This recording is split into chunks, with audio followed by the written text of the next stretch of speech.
Sejam bem-vindos. Esse é o programa Palavras Consoladoras, que trata dos conteúdos da doutrina espírita, baseados no Evangelho de Jesus, seus exemplos e seus ensinos. Durante 15 minutos, estaremos em sua companhia para um diálogo esclarecedor e confortador à luz da doutrina espírita.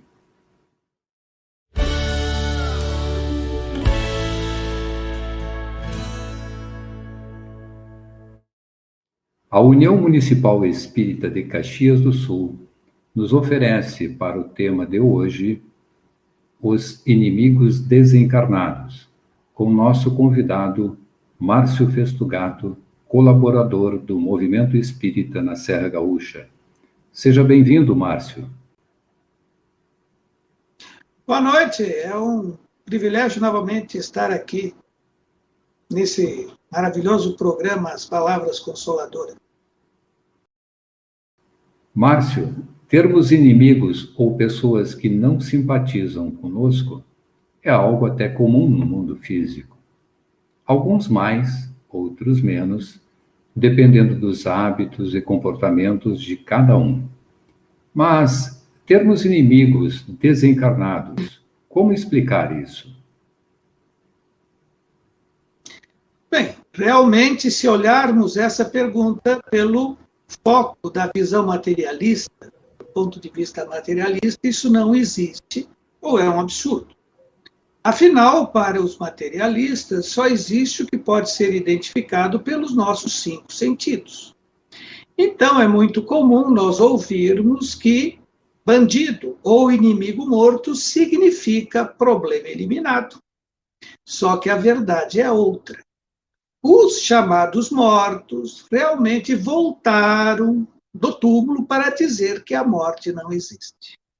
O nada, que é tão preconizado, também não existe.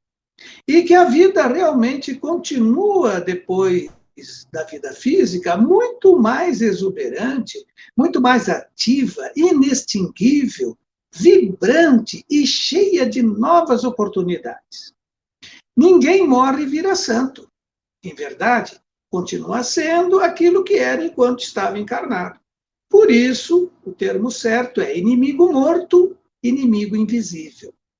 Para alguns, aqueles que levaram uma vida promíscua, cometendo ações imorais, corrupções, atos criminosos, etc., enquanto encarnados, será realmente, inicialmente, penosa e de sofrimento a entrada no mundo espiritual. Para outros, os que agiram conforme a lei de Deus encontrarão o bem-estar, a alegria, os reencontros felizes com os amores que já tinham partido antes. E onde é que nós vamos encontrar essas informações? Jesus nos disse: procure a verdade e a verdade vos libertará. Nós precisamos procurar. Então, nós encontramos estas respostas em inúmeros livros da doutrina espírita. Por exemplo, o Livro dos Espíritos, O Céu e o Inferno, as obras de André Luiz e de Emmanuel, por Chico Xavier, por Divaldo, etc. Além disso, os espíritos nos contam que as suas precedentes encarnações, ou seja, as encarnações anteriores, que não vivemos apenas no plano físico uma vez. Já estivemos nesse planeta muitas vezes, por isso que ainda somos um povo que está evoluindo dentro de provas e expiações, mas agora com a esperança de que estamos no rumo da regeneração. Nas pesquisas feitas por vários médicos sérios, muitos deles materialistas ortodoxos, usando a chamada terapia das vidas passadas pela regressão hipnótica, já comprovaram esses fatos. E comprovaram, além disso, a relação de vários distúrbios físicos e psíquicos da nossa existência atual com os enganos cometidos nas existências passadas. Então, como no nosso passado atual, dessa existência e das vidas passadas, nenhum de nós foi santo, nenhum de nós foi totalmente bonzinho, Todos nós cometemos uma série de enganos. Entre eles, prejudicamos outras pessoas, traímos, causamos graves danos a essas pessoas. Será que essas pessoas ficaram contentes conosco? Será que essas pessoas ficaram agradecidas pelos males que causamos?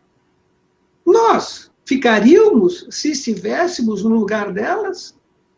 Aí está a origem dos nossos inimigos desencarnados. São aquelas pessoas dessa existência ou das anteriores que foram vítimas da nossa ignorância.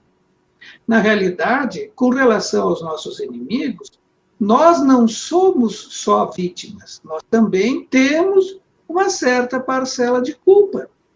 Eles é que, na realidade, são as nossas vítimas, porque foram os mais prejudicados. E ainda não conseguiram esquecer e nem nos perdoar. Perfeito, Márcio. Neste capítulo do Evangelho segundo o Espiritismo, que fala dos inimigos desencarnados, está escrito que a maldade não é um estado permanente, que a morte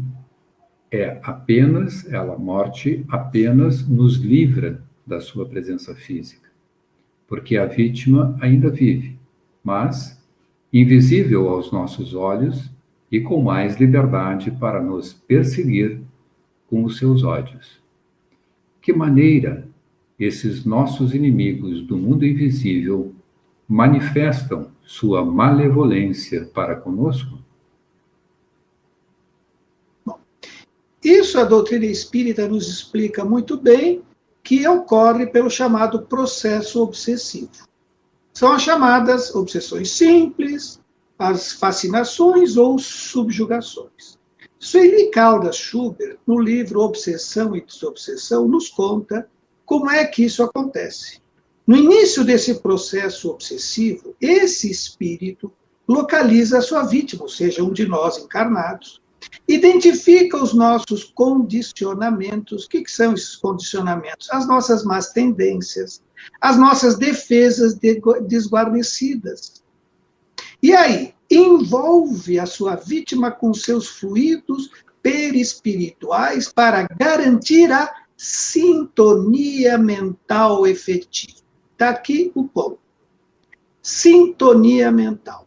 E com isso, ela mantém emissões de pensamentos contínuos numa repetição constante de aspecto hipnótico. A vítima, nós, encarnados incautos e desconhecedores, invigilantes, assimilamos essas ideias, deixamos-nos dominar. Então, o que diz a Sueli? É o nosso passado que retorna para o encontro reparador que precisamos fazer com o nosso antigo comparsa ou vítima, conforme a lei de causa e efeito, a fim de que aconteça o reajuste e, com isso, as pessoas se libertem. Em obras póstumas, Allan Kardec diz o seguinte: quando um espírito quer atuar sobre um indivíduo encarnado, ele envolve o encarnado com o seu perispírito, são suas vibrações, como se fosse um manto. Os fluidos, as energias de ambos se interpenetram e os pensamentos se confundem. Por isso que eles fazem essa conexão. Emmanuel, no livro O Roteiro, de Francisco Cândido Xavier, diz que esse é um processo de sintonia entre duas mentes. Mas para essa sintonia é necessário que tenha afinidade, ou intelectual ou moral. É a lei dos semelhantes. Todos nós absorvemos, sem perceber, pensamentos alheios. Os espíritos captam os nossos pensamentos, sugerem as suas ideias, e nós, se as acatamos, nos conectamos com eles. Quanto mais perdura essa conexão, mais se intensifica o processo. Então, a grande frase é essa: diga o que pensas, que eu te direi quem te acompanha. Se são espíritos bons ou maus. Se o espírito é mau, ele vai dominar a nossa vontade e vai nos fazer pensar conforme o que ele quer, para que nós façamos atos criminosos, extravagantes, vícios e até o suicídio. Mas se o Espírito é bom, se é o nosso protetor, a sua ação é amorosa, é benfazeja, nos dá ânimo, nos dá coragem e nos estimula à prática do bem. Todos nós recebemos ideias transmitidas pelos Espíritos, mas somos livres para aceitá-las ou não. Então é importante a gente saber que os bons Espíritos vão nos estimular ao bem, ao correto, ao justo. Por isso que Jesus nos alertou: orai e vigiai, para que algo de pior não lhe aconteça. Então, a expressão extinguir o ódio com o sangue é radicalmente falsa, que a verdade é que o sangue alimenta o ódio, mesmo no além-túmulo, que o sacrifício e as oferendas para aplacar a ira dos espíritos também não solucionam o problema. O Espiritismo demonstra que esses espíritos ainda não se despojaram dos instintos e dos seus sofrimentos, que ninguém logra aplacá-los senão mediante o sacrifício do ódio existente, isto é, pela caridade, que tem por efeito impedi-los de praticar o mal e também de os reconduzir ao caminho do bem, a fim de contribuir para a salvação deles. O que a doutrina espírita nos orienta para solucionar esse problema, tanto de nós encarnados como dos desencarnados?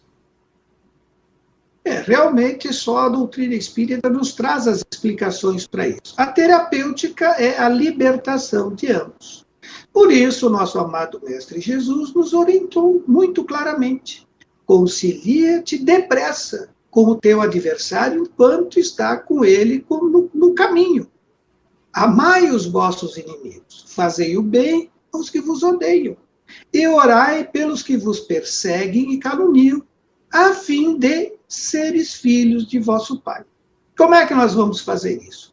Primeiro passo chama-se aprimoramento íntimo, ou seja, reeducar os nossos desejos, os nossos pensamentos, os nossos sentimentos. E isso requer disciplina e transformação. Transformar os nossos maus hábitos, os nossos maus comportamentos em bons hábitos e bons comportamentos. Manuel Filomeno de Miranda, no livro Nos Bastidores da Obsessão, ele é muito claro quando diz: é imperioso a renovação íntima e o de sincero devotamento ao bem. Segundo passo é a fluidoterapia que as casas espíritas oferecem, que é o passe, que é a água magnetizada, ou água fluida, como chamam. Isso são transfusões de energias amorosas. E amor é luz. E essas energias amorosas são reparadoras.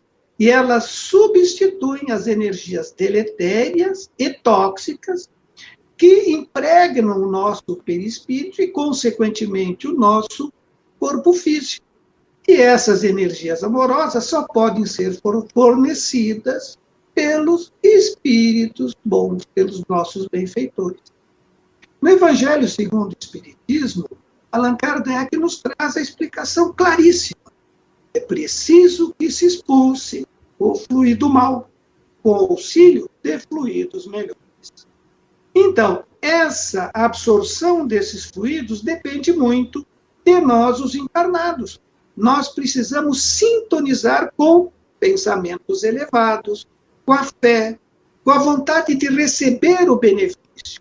Mas, para isso, a gente precisa fazer por merecer. O terceiro ponto é a prece, chamada prece-terapia. No Livro dos Espíritos, na questão 479, Allan Kardec perguntou aos espíritos: a prece é um meio eficiente para curar a obsessão? A resposta é não. A prece é um poderoso socorro para tudo. Não basta murmurar para palavras, não é palavras. Deus assiste os que agem. É necessário destruir em si, transformar em si aquilo que atrai os maus espíritos. Então, transformar os vícios, as más tendências, nas virtudes curadoras da alma. Então, a prece com fé e com bons sentimentos atrai o quê? Os espíritos bons. Aqueles que nos dão força moral, que nos energizam. Jesus foi muito claro quando disse: tudo o que pedirdes com fé na prece, sereis atendido. Mas ajuda-te para que o céu te ajude também. Por isso, cada um conforme suas obras. E a prece não deve ser só para si. Nós temos que pensar também nos outros. Pensar nos familiares, nos amigos, nos inimigos, nos obsessores, porque a prece é caridade moral. É prece pelos doentes, prece pelos que estão sofrendo, pelos criminosos, pelos suicidas. Nós podemos ajudar tanta gente só pela prece. Quarto lugar, o Evangelho no lar. Bezerra de Menezes diz assim: é preciso reunir forças e prosseguir lutando pela conquista da paz interior e pela conquista da harmonia familiar. O Evangelho no lar harmoniza o lar, fortalece os laços de amor daquele lar, fortalece a compreensão, a tolerância, o perdão entre todos. O indivíduo doente adoece a família, e a família doente adoece a sociedade. Por último, o tratamento das entidades infelizes. Aonde elas vão encontrar tratamento? Nas casas espíritas, nas chamadas sessões de desobsessão, mas sem a presença física do obsidiado. O obsidiado pode ir lá nas casas espíritas, tomar seu passezinho, ouvir as palestras, estudar. Mas na sessão de obsessão não deve entrar para não ficar pior ainda o problema. Então, são ali nas casas espíritas que essas entidades vão ser acolhidas com muito carinho e com muito amor, como a gente gostaria de ser acolhido. E para as pessoas que apresentam sintomas físicos de depressão, de crises psicológicas, de viciações de todos os tipos, transtornos bipolares, esquizofrenias, etc., nós não podemos deixar de alertar que o tratamento médico, tratamento psiquiátrico, tratamento psicológico, farmacológico, sim, medicações e outros ainda que a medicina recomenda, são mais importantes e que vêm em primeiro lugar que o tratamento espiritual.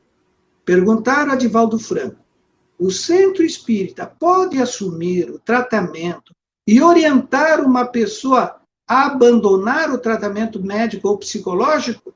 A resposta dele é perfeita e enfática: jamais. Jamais. A função do espiritismo não é curar corpos, mas ajudar a erradicar os males da alma, ou seja, curar a alma. Se algum médium ou instituição espírita recomendar o abandono da terapia médica, abandone-se quem fez tal proposta, porque vai contra as diretrizes da doutrina espírita. Então, era isso que tínhamos para apresentar e dizer novamente que é um privilégio estar com todos que nos ouvem. Muito obrigado. Agradecemos a valiosa contribuição do nosso irmão Márcio Festugato e aos nossos irmãos que nos prestigiam neste diálogo consolador à luz da doutrina espírita. E foi um privilégio estarmos em sua companhia e até o próximo encontro.